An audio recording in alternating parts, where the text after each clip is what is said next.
Elle fait partie des premiers soutiens d'Emmanuel Macron. Agnès Pannier-Runacher, une figure de l'aile gauche de la Macronie qui enchaîne les expériences ministérielles depuis 2018. L'économie, l'industrie, la transition énergétique, l'agriculture et aujourd'hui ce grand ministère de la transition écologique, de l'énergie et du climat. Nouvelle étape pour cette énarque de 50 ans, élue pour la première fois députée Renaissance du Pas-de-Calais à Arras le 7 juillet dernier. Quelques jours plus tard, la ministre sortante ne semblait pourtant pas tentée par une nouvelle aventure gouvernementale. Souhaitez-vous rester ministre ? Non, moi j'ai été élue dimanche dernier. Je souhaite siéger au Parlement pour représenter les habitants de ma circonscription. Et si on vous le propose, vous direz non ? Dans l'immédiat, je ne vois aucune raison d'accepter un portefeuille de ministre. La tâche d'Agnès Pannier-Runacher s'annonce difficile. Les grands dossiers comme la stratégie nationale bas carbone ou le plan d'adaptation au changement climatique sont au point mort depuis des mois et déjà menacés par des coupes budgétaires.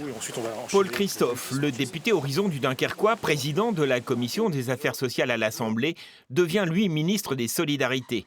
À 53 ans, l'ancien maire de Zuidcote et administrateur de l'hôpital maritime est réputé pour ses combats en faveur d'un meilleur accompagnement des enfants malades et handicapés et de leurs familles. Fait rare, l'une de ses propositions de loi sera même approuvée par l'ensemble des parlementaires. Le sénateur du Nord, Franck Dersin, ancien maire de Tettegem, salue son collaborateur de l'époque. C'est véritablement un bon choix. C'est quelqu'un qui, je dirais, dès lundi matin, va pouvoir être dans les dossiers parce qu'il les connaît, parce qu'il les travaille depuis déjà près de 7 ans.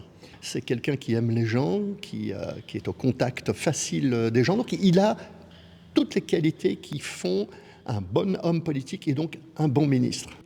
À peine nommé, Paul Christophe a déjà voulu rassurer les acteurs du secteur du handicap. Il continuera à les défendre, même si le mot n'apparaît plus dans l'intitulé du ministère.